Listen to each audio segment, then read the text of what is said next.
Turn the freaking frogs gay. That's from Team America.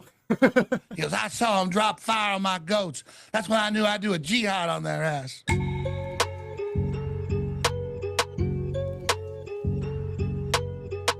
If you don't know who Sneako is by now, then I suggest you do a little bit of research. But he ends up getting in a lot of trouble for saying some things that are less than tasteful, and some people disagree that he shouldn't have been banned from social media. Some people agree. Regardless of where you stand, he was banned for some time. He's allowed to come back, and he's been on what some people would consider a mission of growth.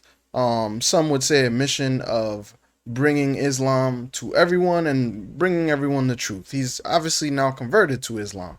And so recently, during the Egypt World Cup game, he was streaming and he said the following.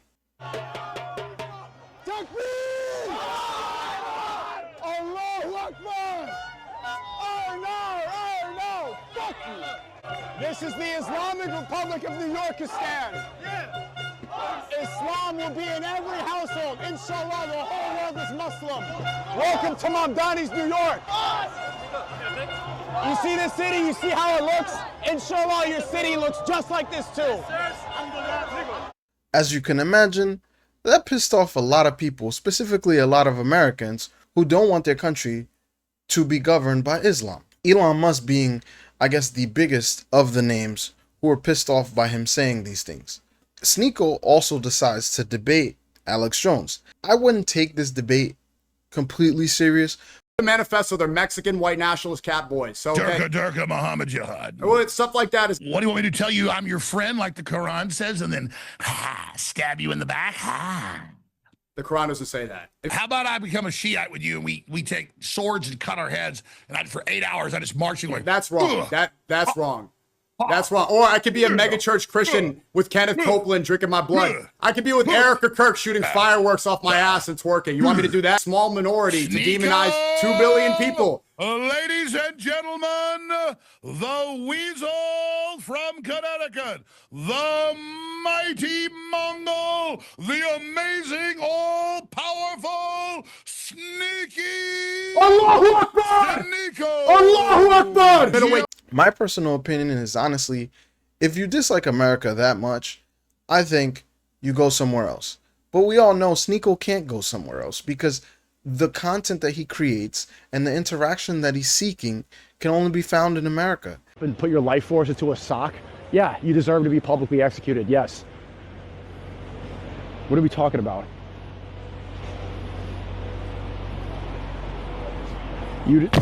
In the debate with Alex Jones, on multiple instances, Sneako says, He said, why did you say that you want people to become Muslim? For the same reason you say every knee will bow, every tongue confess. You want people to have goodness. I don't want to force anybody. I don't want to spread it by the sword. You said every house will be under this. Inshallah. Inshallah. God willing, people will know the truth. This is the same statement. I like you. You have big balls. and as you can see, Sneako also says things that characterize Islam from a very nice perspective, even though you can find videos on the internet where this is not the case. When we talk about like Sharia law, Islam does not enforce any of its laws on non-Muslims. It definitely does. That's wrong. It definitely does. No, it definitely does, because Islam grew by blood, and also when Muslims conquered the land, people either had to convert to Islam through the sword. If they didn't want to convert, they had to pay jizya. It's like a tax. Like if you live in Muslim land and you're not Muslim, you have to pay jizya. Every country that moves away from Islam, or religion for that matter, progresses. Islam is a challenge to that, because Islam is here to govern.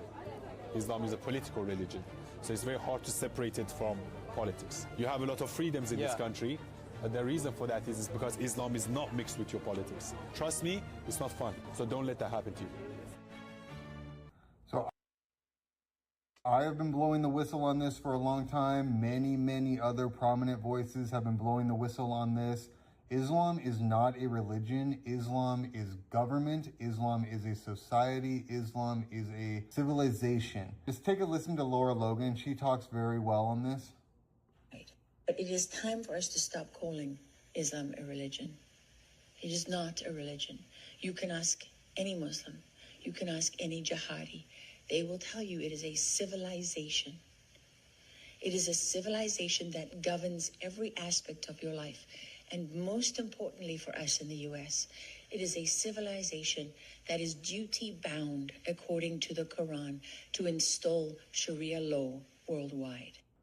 You have to understand that there is no other outcome but living under Sharia law if we allow Muslims into America. There is no other outcome because they are commanded by their religion to install Sharia law worldwide. This is their conquest. This is what they're here to do. Just like the young lady said, not all Muslims believe in the extremes. For the sake of being fair, I think we can all agree that there are Christians who are also just as extreme as the extreme Islamists. There are also some Jewish folks who are as extreme as said Islamists. In every religion, there is a level of that religion, whether it's on the left or the right hand side, where the extreme prevails. What I don't want to lose sight is with blaming all Muslim folks as bad people. I don't agree with that, just like I don't believe all Christians are bad. But there are sets of each religion that are crazy. Some people want to swear up and down and say, no, Islam is not extreme, Islam is peaceful, Islam doesn't want the things that you're stating.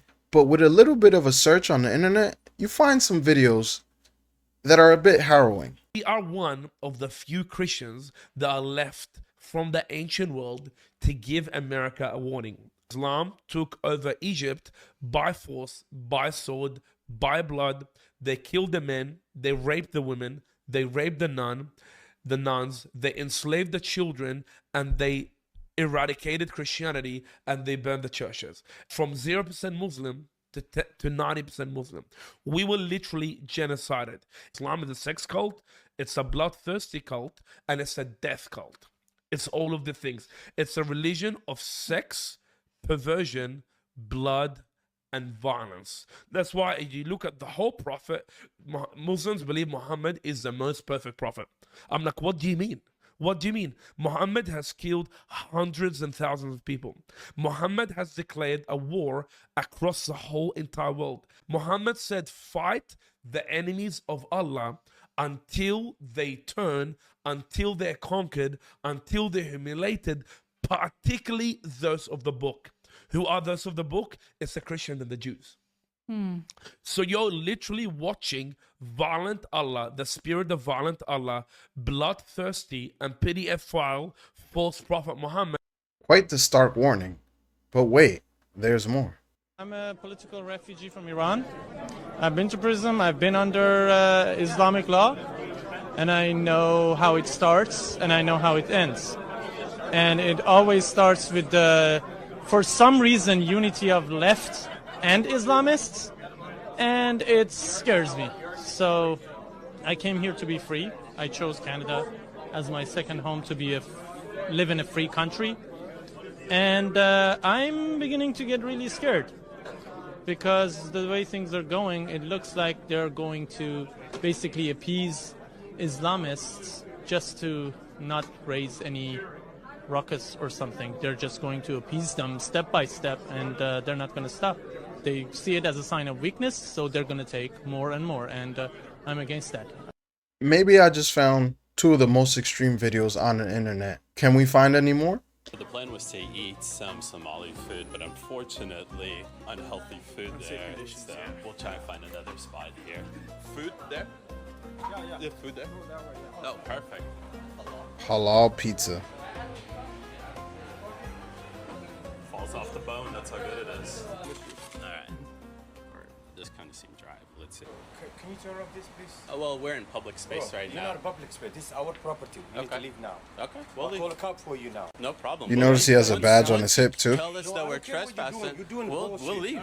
No, we're leaving. Oh no, the restaurant trying to calm him down. We're leaving. We're leaving. You've been telling us wrong. I don't care about your media. I don't care what you're saying is. Hello, everybody. You're wrong. Sure. Why is he wrong? What did he do? You go island. You don't want to go to island, right? And talking about Somali people. Somali people, they're better than you guys. I'm telling the truth right now. I need you to I'm calm telling down. you, the reason why calm you down and stop yelling, and we're gonna get off your property. This is my no problem. We're getting off. We're getting off your property. Right now. We are. We're picking up our food and getting up. Just take you to go. You just need to calm down, though. Please, man. And before we call the cops on you I don't for care, harassment and harass? you're harassing me and intimidating us. Who I don't gave you want that permission anymore. here? I don't need permission to come Yes, here. you have to. Does all these people ask for permission to come here? Listen to me. We're not gonna give you permission. It's America, here. buddy. That's not how it works. If you want to come and ask, It's America, baby. It's how it works. Took a video for us, and you keep It's harassing us. America. That's not America how it for what? works. America is right Am I there on the banned? street. Am I banned Look, from look. this area? You know, you want America? Am I banned from this it's right area? there, public area. And this isn't America anymore, right? America is freedom.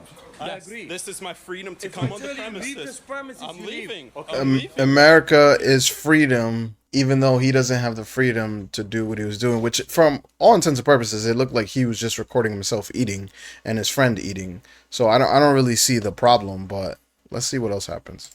Can you come down? Can you come down? We came here to enjoy the food. Now they're bringing more of their friends out. So I'm asking you guys, very simple, very simple, very simple. I live here peacefully. Everything. Okay, so calm down and let us leave. Is this race? You're not Is this pure race white. related? What? You know why? We came to exaggerate. Can you move the car so we can leave? Move your car so we can leave. What's your car?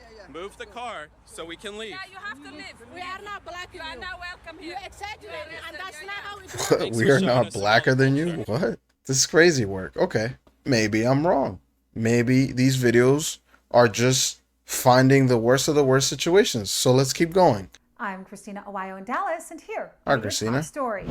Outrage is erupting in Little Rock, Arkansas, over a city-approved Islamic residential project that requires buyers to sign a private Islamic bill of assurance where the community would be ruled by Sharia law. It will have 2 mosques, an Islamic school, clinic, and related facilities under ongoing control by the Linked Mosque organization. The project sits in the John Barrow neighborhood area of Little Rock, on a 6-acre site. City planning records show the Little Rock Planning Commission approved the New Africa development by the Islamic Center for Human Excellence, or ICHE, on a 10-zip vote in December of 2020. Okay, here are the details. 22 single-family homes planned, with multiple homes already built and sold. Additional lots approved. 2 prayer halls totaling nearly 10,000 square feet. One 2,953 square foot mosque on lot 7, and one 6,750 square foot mosque on lot 23. A 4,500 square foot Islamic educational building and school.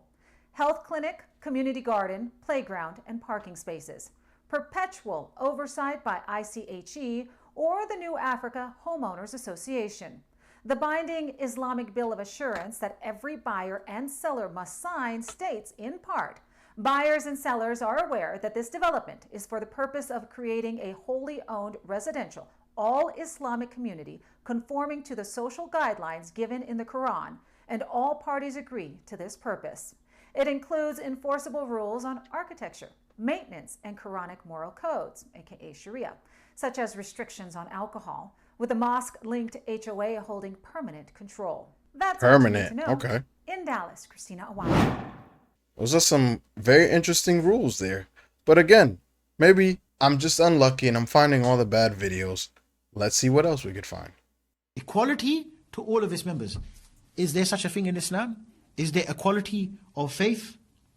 If we look to one hadith of Rasulullah sallallahu alaihi wasallam, on the authority of Abu Huraira, Sahih Muslim, so no Sunni Muslim can really argue against Sahih Muslim or Sahih Bukhari. Rasulullah said, don't greet the Jews and the Christians before they greet you, and when you meet any of them on the roads, force them to go on the narrow side of it. And Imam Malik, he said the same thing as well. In fact, Umar ibn Khattab, who Rasulullah sallallahu alaihi wasallam, he said that if there was to be another Nabi after me, it would be Umar ibn Khattab in his own charter, not charter of United Nations, in his charter with the people of Sham, with those Christians of Sham, in his charter was Kafir and Muslim, they're not allowed to wear the same clothes as one another. If the Muslim, he comes out on the day of Eid and he sees Kafir with nice clothes, the Kafir has to take his clothes off and give it to the Muslims. The Kafir, when he walks inside the street, he has to wear a red belt around his neck, and he has to have his forehead shaved, and he has to wear 2 shoes What? Two shoes which are different from one another. He's not allowed to, and he's not allowed to walk on the pavement. He has to walk on. He has to walk in the middle of the road, and he has to ride on a mule. And that's only for the adults, not for the children. And you can see how Islam would make the child become a Muslim. The kafir, or the child growing up in a state of kufr, he will turn to Islam. Why? Because the child will be walking along with his dad.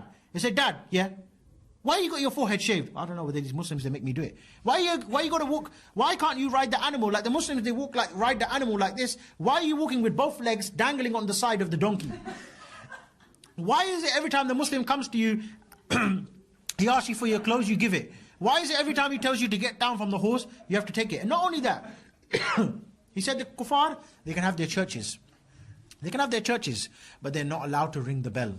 And if a Muslim, he's walking by, let's say, for example, a Muslim's been on Edgware Road, for example. He's had some nice shisha, some nice steak, no hubble bubble, we don't deal with anything like that. And he's walking along and he's rubbing his belly and he's like, "Oh man, I don't want to upset my wife tonight." What he can do, he can go to the church, knock on the door, "John, let me in." Okay, no problem. John has to put up Abdul Ghafoor for the night. Abdul Ghafoor with his big belly, having his nice kebab. John has to open up the church and he has to go there and sleep there nice and comfortable and say, "All right, John, thank you," and then carry on going early in the morning. Which wife is going to live with John under that type of circumstances? What kind of honoring is this for me to live with John and Abdul Ghafoor comes every Friday night and sleeps in our bed as well? Of course. Because sunnah is to look after the guest, innit? I can't make you sleep on my floor if you can't. You're a Muslim, by the way. So what about when Abdul Ghafoor goes to John's house? John, sleep on the floor, and I'll sleep on the bed. What's going to happen? Tracy's going to be on the floor thinking, my husband, he's got a forehead shaved, and this one, look at this one, khatab, mashallah. Which one's more attractive? We're not gay, but I'm just saying. A man with his forehead shaved and one belt around his neck and two different colored shoes, or Amir Khattab.